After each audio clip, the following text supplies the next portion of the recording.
What are your winning negotiation tactics? Do they always work out the way you want them to? If you'd like to improve your success rate, stay tuned. You're going to enjoy today's guest. She's Andrea Beach, a certified hypnotherapist who's often featured as a change agent and a force of nature in the business world. This is Business Confidential Now with Hannah Hasl-Kelchner, helping you see business issues hiding in plain view that matter to your bottom line. Welcome to Business Confidential Now, the podcast for smart executives, managers, and entrepreneurs looking to improve business performance and their bottom line. I'm your host, Hannah Hasl-Kelchner, and I have a fascinating guest for you today. She's Andrea Beach. Andrea has an impressive history of being ahead of the curve on technology and trends that drive consumer behavior. She's the founder and chief executive of several companies, ranging from custom software and mobile app development to healthcare.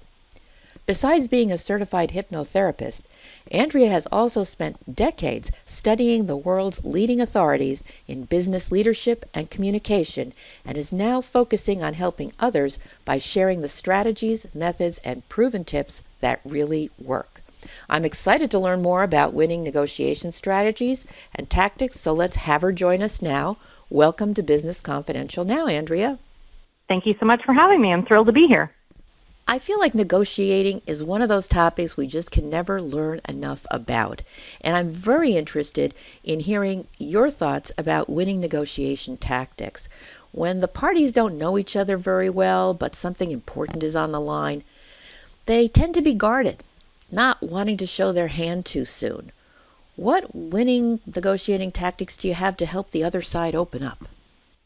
Well, it's important to realize that we're all in at least 3 to 5 negotiations every single day, whether it's in a business boardroom or as simple as talking with your children or your husband.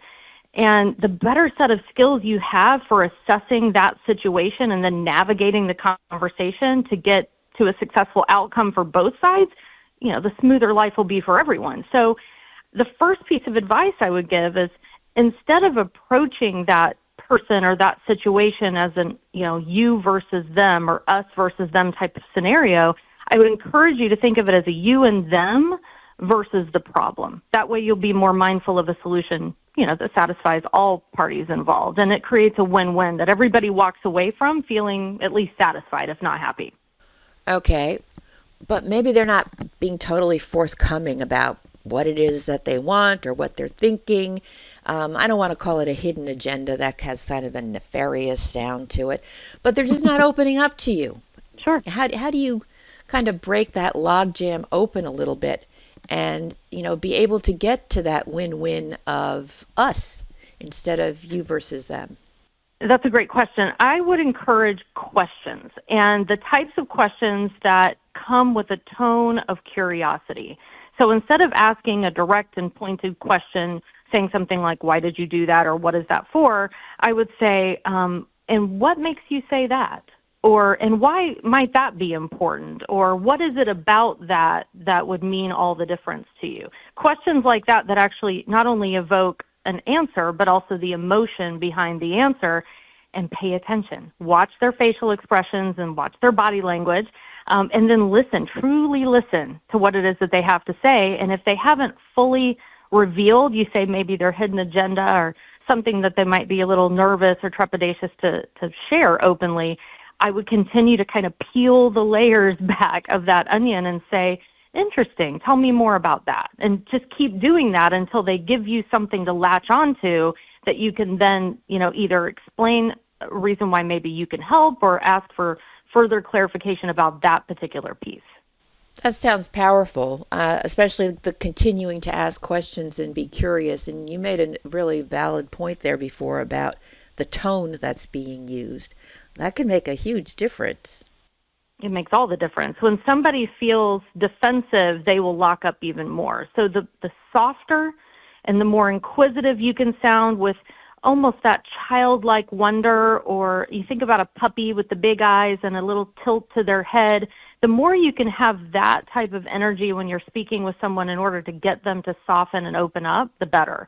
And that allows you to get away with a few things that you wouldn't normally be able to get away with as well. For example, if you ask them a question and they just give you a really short answer, there's a lot more behind it that they're not willing to unpack yet. You can literally mirror back what they said. So an example is they say, we just feel it's the right thing to do. And there's so much more, but you don't know exactly how to get them to say it. You can tilt your head and say, more? You feel it's the right thing to do? I mean, you could say it so childlike that they feel compelled to explain themselves more, either because they truly don't think you understand or because they haven't fully answered your question and they feel uncomfortable enough to do it. So is tone the biggest mistake you see people make in negotiating, or is there something more? Tone is a huge one, but I would say equal mistake is when people are constantly waiting for the other person to stop talking so they can get their next point across. They're so in their head about what they want out of the deal or the negotiation that they're trying to form their words or frame their argument that they're not truly listening. I would actually say speak last if you can. That's another big piece of advice is in any negotiation, be the last to speak. Ask every possible question, exhaust everyone that you need to get involved, be the very last person to speak. So it's about listening as much as it is about tone. And information gathering, I would imagine if you're truly listening to the other people around you, you can learn a lot. It's more, too, about the reasons why the information is important. So often people will tell you the what and the how, but they don't necessarily explain the why or what the stakes are on their side, either for doing something or for not doing something, which can be equally as powerful. So really uncovering the stakes and more or less the rationale behind what it is that they're asking for sometimes gives you even more wiggle room because you realize you can still give them something that satisfies their need even without it being the thing they're asking for. You might be able to actually come to a better solution once you understand the reasons behind their ask. That's a great point, especially if what they really want, the why, is something you don't really care about. That makes it easy to give. But so, sometimes conversations, they get heated, and especially if people are interrupting because they disagree with a point as opposed to just listening and trying to understand, they try to argue. And when things do get kind of cranked up, what winning negotiation tactics do you have for helping to get things back on track? Yeah, that's a great one. So this one is a little bit hard to do. It takes a little practice, but if you can do it, it's a secret weapon. And all it is silence. So if somebody starts to get a little amped and a little heated, and they'll start talking usually faster and louder, you get softer and quieter. And when somebody really gets, raved up about something, you can be very still and very quiet and just sit in silence for a second, which will confuse them. And you look at them, not with a glare or any kind of defensive, look on your face. You look at them expectantly. Like that's not all. You're waiting for them to explain or say more. And this is where you might do a little tilt to your head or raise your eyebrows. And this will confuse their subconscious mind because they think they just threw a dart at you. And they're waiting for you to return serve. And so when you sit there silently, they get so confused that they will usually ramble. This is where the money is. This is where they'll start to really explain why they just said what they said. What if they get so angry that they get physical or storm out of a room? Well, now you have a whole nother situation. Maybe you should call security or deal with it. But if somebody truly gets that upset, this is when you take a step way back and either physically or you lean way back in your chair and make yourself small. Tilt your head down. This is where you become like a puppy or a child. And you tilt your head down and you look up at them with an air of, I don't understand. I'm confused. It's the look on your face as opposed to disdain or indignation or, some other kind of returning threat. And get very still and very quiet. And when you do this is used in hostage negotiation. This is used in high-stakes business negotiation all the time where you got a lot of alphas in the room and a lot of heat going on. The person that can be very still and make themselves very small for a moment actually amplifies the other person's aggression to the point where they will often feel embarrassed. And then they'll take a step back. Interesting. I'm curious about the research that has gone into your learning about negotiation tactics. As you were diving into this, What things surprised you the most as you were learning about this? Well, early days, I thought it was more about who could outmaneuver the other person, be quicker witted, have more of the facts on their fact sheet. I really thought it was more about the ammunition in their gun, so to speak. And what I ended up realizing, but it was more about the nuance. And people say, is negotiation, is it an art or is it a science? Well, it's actually both. And if you think about performing any type of act or activity, if you can do it with an elegance and with a grace and with an ease about it, it actually makes everything go smoother. It's less robotic. And that is absolutely the case in negotiation. And it's not just about having all of your facts and being better prepared or what have you. It's about delivery. It's about not rushing through. It's about the nuance of truly listening and trying to kind of match their tone and energy in a way that they feel really, truly seen, really understood, and at least validated. The more you can validate the other side and say, wow, that just makes all the sense in the world. I totally understand why you would say that. Or I can absolutely see that. Yep, that makes sense. Then they start to relax because they don't feel like they're on guard against you. They feel like you understand their side, and now you're scooting around, whether physically or emotionally and intellectually, to their side of the table. And that's when you actually collaborate. It feels like a collaboration and not so much a negotiation. It sounds from what I'm hearing between the lines that there's a lot of emotional regulation that needs to happen. And that may not always be the easiest when somebody is determined to win or determined to get what they want out of a deal. Yeah, that's true. The person with the higher EQ and control over their own emotional state and also physical state usually wins in a negotiation. Interesting point. You mentioned something earlier about how initially you thought it was about having the facts, having the best ammunition, and about some kind of manipulation. Well, what if somebody is trying to manipulate you? There's a distrust there. So even if they do say the right things to come around to your side, so to speak, with understanding, you still don't quite believe them. How do you break that logjam? Well, you'd have to ask yourself, first of all, even if they're manipulating me, is this still a win for me? Even if I don't trust them, if they're willing to give me what I need or want, is it still a good deal? Am I, going to move forward with it? The answer could be yes.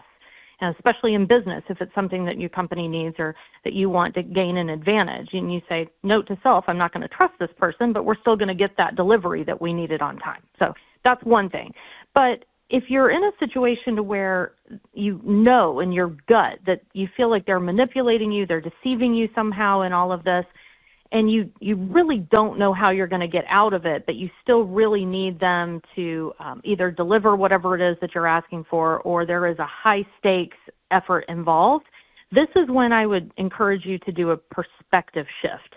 So the way you do that is you're forcing them, through a particular set of skills, to look through your eyes. And you get very soft again, and the fastest way to do this is after they make, let's say, an unreasonable request.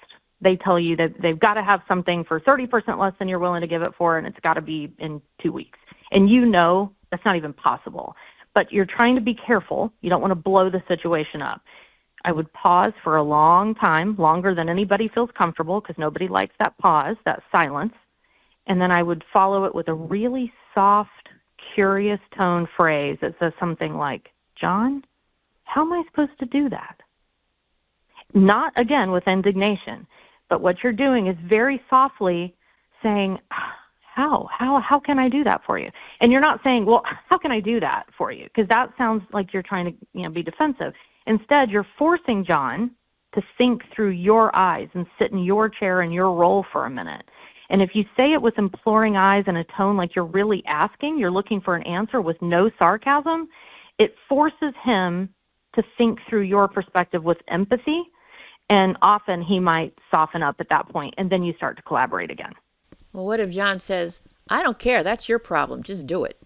Well, then I might say, well, that is not possible, or what it is that you're asking is, not going to be able to happen because of, or whatever it is, so help me get what you want. Let's figure out how we can solve this together in a way that I can get my boss to approve, or that we can get the vendor to supply, or whatever it is. So that's another more forced way to do it, where you say, well, I'm up against this wall, and gosh, I wish there wasn't a wall there, John, but there is. So let's work together to figure out how we still get you what you want, okay? And he really can't combat the wall anymore because you took that off the table. Now you're trying to find other more creative solutions. You forced him into that situation. Great, and you forced him into helping you find the solution, which then he'll have to accept because he's part of the solution. So, yeah, this has been really great. Thank you for that, Andrea.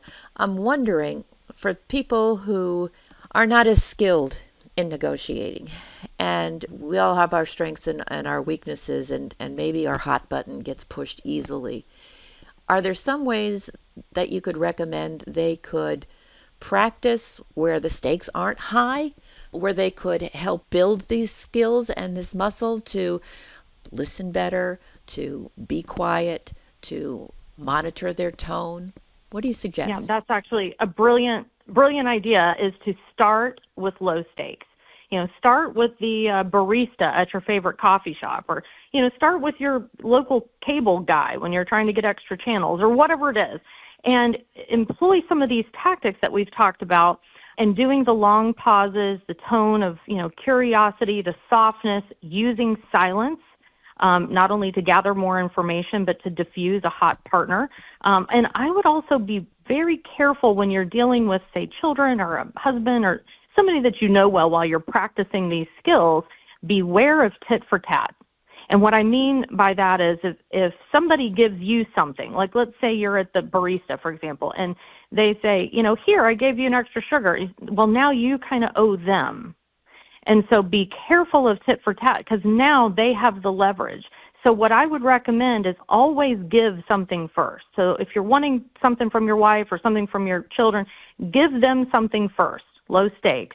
And now they feel obligated to give emotionally in return, and that'll actually give you the leverage back. It may not be equally weighted, but it's a little trick that you can use as you're trying this out on low stakes environments. Excellent. Just to wrap up here, though, I'm just curious about the research that you've done, the experiences that you've had with negotiating tactics and winning negotiating tactics in particular, not just any old negotiating tactics. And what you've shared with us has really been powerful and great. But I'm curious about what you think the most important takeaway is for people that are listening, because maybe they can't do it all, or they're like, I'm never going to be, I get angry and I want my way and whatever. Or there are others who are just like, I'm very quiet and I get walked on. What do you want them to take away that's most important about negotiating if they need to start somewhere to improve their situation? More than having a particular set of skills, or, one or two tactics that you whip out of your arsenal, those can all be practiced and learned and expanded on over time. More important than that, though, is the overarching way you approach any negotiation, high stakes, low stakes, with people or total strangers. If you go into it armed with facts and knowledge and information, not only about what you would like out of the deal and why, consider all the reasons why you want that, because maybe you can be flexible, but then do as much homework as you can on the other side. So that's number one, is be prepared as much as you possibly can be. And then the second thing is more that overarching tone of seeking to understand and the air of curiosity and getting softer and quieter than you're ever used to being, so it disarms the other person and gives them a level of comfort. And then the third is the more you can validate them and their reasons and their emotions and their feelings, that allows them to feel like you're a partner with them and not an adversary. You don't have to have a set of skills. You just use your gut intuition. So be prepared, and then do whatever you can to empathize with them and actually work with them in a collaborative spirit. And then the tactics and tools can come down the road. Thank you, Andrea. This has been great. Yeah, I understand you've launched a new venture called Life Unleashed. Tell me about that. Yes, thanks for bringing it up. So after years of growing businesses and being so focused there, I had neglected some of my health and some of my personal relationships and my love life.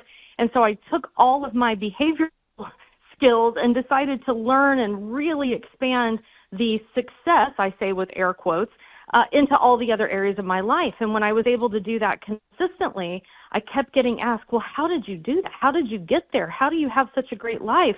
How are you so balanced was the word I kept getting.